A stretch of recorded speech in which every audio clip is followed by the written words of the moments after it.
In this video, I'm basically going to talk about this flowchart that you can see here that I found in Tony Merry and Sheila Hoare's Learning and Being in Person-Centered Counselling. I think it's a really good overview of the whole counselling process and how the person-centered approach views people developing and how, I guess, people's difficulties with their mental health can develop as well. And also, of course, how they can get more in touch with themselves again and their mental health can improve as a result of being offered the core conditions in the counselling room. So at the top, they've put what they've called the potential self, which is basically the form you take when you're born. You're basically feeling whatever you're feeling, you're congruent with all your experiences, and I suppose there isn't really a separation between yourself and the rest of the world. You just kind of exist maybe at this point. And there's no self-concept, you just kind of are. Gradually though, the self-concept does emerge as you begin to differentiate between parts of the world which are you and parts of the world which are not you. And I suppose on some rudimentary level, this is the emergence of the self-concept, the idea of you as being separate from other parts of the world. This is the point at which the kind of self-concept that might develop can depend a lot on the experiences that the person has, and this is where the flowchart splits. So on the left hand side we have no conditions of worth, so the organism, the child, experiences nothing which suggests to them that parts of themselves are bad or nasty or that they need to hide. And what happens here is that they develop a self-concept which is pretty much in line with their actual experiences. The self-concept, it says here, admits all experiences into awareness without distortion or denial. And look at this, there's no boxes beneath that really. They're just cracking on with life, loving it, and they are fully functioning. They're fine. They're cracking on with things. If they feel angry, they feel angry and they experience it and they process it and they resolve it and find equilibrium. If they hate that kid up the road, then they just hate that kid up the road and experience it and process it and so on. They feel whatever they feel and are able to just get on with things. A lot of other people though, I'd say most people, maybe this person with no conditions of worth may well be a theoretical construct. I don't know if it's a real person.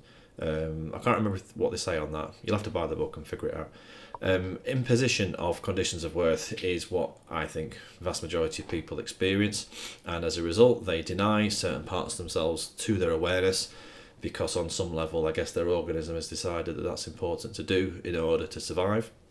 And as a result of that, I mean, it might help them survive on some level, but it makes them vulnerable to anxiety and disturbance, where the self-concept is not wholly authentic because it excludes certain experiences. There's a discrepancy between the actual experience of the organism and the self-concept, which filters what experiences go into a person's awareness, what is allowed into their awareness. And that can create a tension, that can create an anxiety, that can create all kinds of things. The full array of mental health difficulties can be conceptualized using this model. Doesn't have to be, but it certainly can be.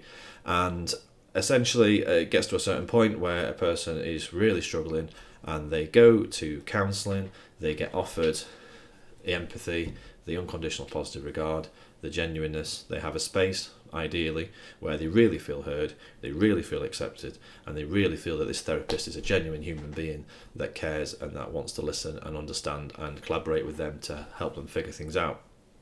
And as they do that, they might start talking about these little faint, little intuitive kind of vague feelings that they have sometimes that they aren't really aware of, and that they can tend to push it out of awareness. But in this space maybe they can become a bit more aware of those little parts of themselves that are quite uncomfortable and maybe quite at odds with how they like to see themselves, and they kind of pull those things out like a piece of wool on a woolen sweater. They start pulling it out and seeing what happens, and as they become aware of these little parts of themselves, they can maybe become aware of why those parts of themselves were so hidden in the first place. And as they become aware of essentially their conditions of worth and the parts of themselves that have previously been hidden, their self-concept becomes more in line with their actual experience, their organism, and they're more authentic. Less experiences need to be denied or declined, and there's less vulnerability to anxiety and disturbance as a result. And then that person becomes a fully functioning person, or certainly closer to being that. Obviously, it's a spectrum, it's a continuum, as we talked about in the video on the 7 stages. But that, I like that flowchart. It makes it really clear and shows it all in one image, and that's why I wanted to share it.